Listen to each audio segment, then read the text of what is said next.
Oi pessoal, tudo bem com vocês? Eu sou a Cláudia Mercante. Eu vou falar sobre esse paradoxo aí, né? Esse monte de planetas aí que vai trocar de signo, né? Mais precisamente 2026. A gente já tem duas entradas aí relacionado a Urano. Vai entrar agora esse ano 2025, em julho, pela primeira vez, Urano em Gêmeos, né? Depois ele retrograda em Touro novamente, por volta de novembro, e aí ele entra de vez em 2026. Então, quando a gente fala de Urano, em Gêmeos, a gente fala de comunicação. Então, a gente fala de tecnologia que tem a ver com a mobilidade, a conectividade global e o método de aprendizado, né? Então, a gente vai ter muitas dinâmicas nesse sentido. Mudança na educação, intercâmbio, no caso cultural, maior globalização, liberdade de pensamento e expressão, revolução na comunicação, inovações na tecnologia, mais ainda, tá? Você imagina a parte da tecnologia, né, que é Urano, que ele é revolucionário, no signo da comunicação. Então, mudanças de mobilidade, transportes, quebras de normas sociais, por exemplo, aprendizado contínuo, o mundo fica mais aberto, né? No caso dessa parte da inteligência artificial, cada vez mais intensifica já essa parte de tecnologia aí que a gente deve levar ao nosso favor. Novos meios e soluções de ir e vir nos transportes, correio, venda, compra, escrita, fala, né? Então a gente já vai ter essa mudança aí relacionada, vai ficar durante 7 anos Urano em Gêmeos. Depois a gente vai ter aí Saturno em Áries, né? Que em 2025 ele dá uma prévia aí, né? Em maio. E ele entra em definitivo também em 2026.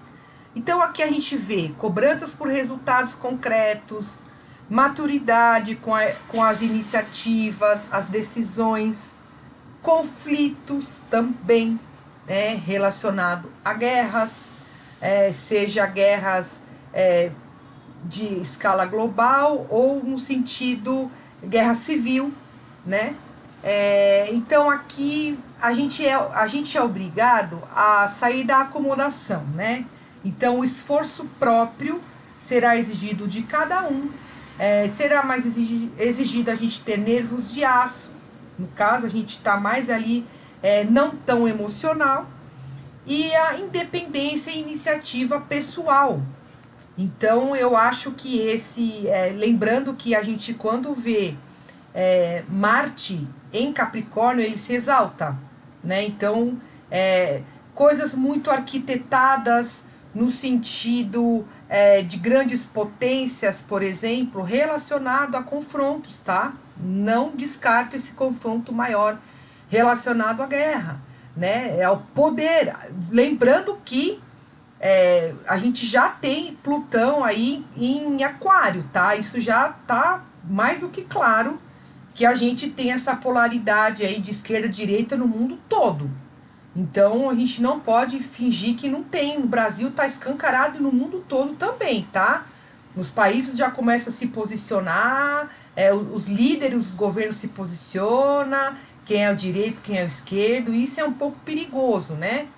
Depois eu vou passar aí um vídeo muito interessante de um professor que ele é de ciência política, e ele fala, eu vou rodar aqui esse vídeo que é muito interessante, tá? Para que a gente já sabe, mas a gente tem esse lado aí que é do negacionismo, né? A gente quer negar, mas tá bem na cara esse conflito aí global aí, né? Que depois eu vou rodar esse vídeo. Depois a gente vê esse Saturno em Áries como crises climáticas, temperatura elevada, alternando com fortes chuvas.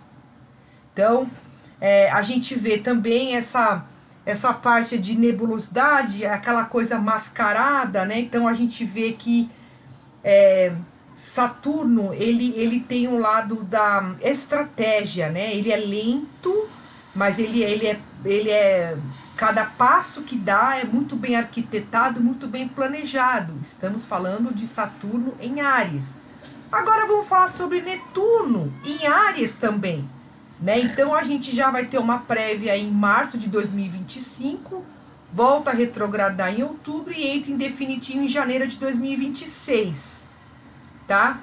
Então aí fica aí durante muito tempo aí até 2039, Netuno em Áries também, tá?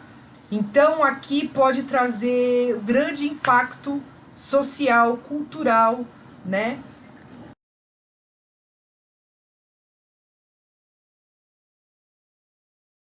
O Ray Dalio, ele tem uma tese que a gente aprende assim no primeiro dia de aula de um curso de Relações Internacionais, que transição de poder entre grandes potências não acontece pacificamente, a não ser que uma delas colapse, sozinha. A Guerra Fria não virou Guerra Quente porque a União Soviética colapsou sozinha. Os ingleses deixaram de ser um império e entregaram o trono para os americanos porque eles colapsaram sozinhos. Caso contrário, caso você não esteja colapsando, haverá um choque, haverá uma guerra. E na história dos impérios e das transições de superpotências e potências, foi sempre com choque. E a tese do Dalio é essa, que nós estamos caminhando para um choque. E assim, acho que tá certo, eu só acho que ele faz uma aposta demasiada na China. Ele dá a entender que quem vai ganhar essa batalha é a China.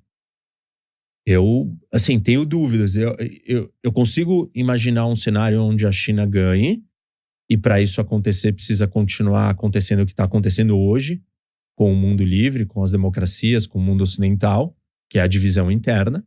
Se você está dividido internamente, você não está focado no seu inimigo. Se metade da sua população abraça, bate palma e gosta de ditadura, você tem um problema grave. Porque na hora que você tiver um confronto, esses caras vão ser infiltrados do outro lado, lá dentro.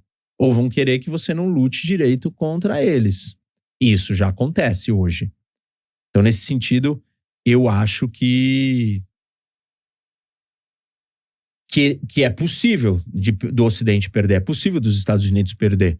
Mas se os Estados Unidos e os seus aliados e o mundo livre tiver forte, aí eu acho que não tem como perder. Professor, quando você fala dos Estados Unidos perder ou a China perder, eu não senti que você não colocou como opção não haver confronto. Então, repito, para não haver confronto, hoje, e essa tese não é minha, essa é a tese histórica, essa é a tese do Dalio. Uhum. Um dos dois tem que colapsar, sozinho. A Guerra Fria não virou Guerra Quente porque a União Soviética colapsou sozinha.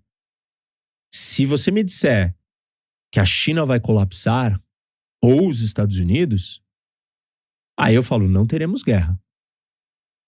Se nenhum dos dois colapsar, todos os outros elementos estão colocados para a gente ter uma guerra. Todos. E não é uma guerra só entre os dois. É uma terceira guerra mundial. Existem várias coisas que podem impedir isso de acontecer. Uma delas é um dos dois colapsar. Uhum. E assim, o colapso chinês, ele pode vir como o colapso japonês. O Japão colapsou, mas o Japão estagnou, parou e se fechou lá e entrou numa recessão e ficou lá 20 anos parado, adormecido, se decompondo. O modelo econômico chinês, ele é muito parecido com o japonês. Uhum. Só que é um super Japão, porque é numa escala muito maior. Aí nós não teríamos guerra. Caso isso não aconteça, é inevitável. Porque os Estados Unidos não vai virar para a China e falar, veja bem, China, chegou a sua hora, pode sentar aqui na minha cadeira, deixa eu me retirar, porque realmente você é mais forte do que eu. E a China não vai ficar aceitando que o mundo seja conduzido da forma que ela não quer, se ela é tão maior, tão mais forte, tão mais poderosa. Então, nós vamos começar a assistir acontecimentos e eventos onde os dois lados tentam... Os Estados Unidos tentam manter o mundo como ele quer e como está.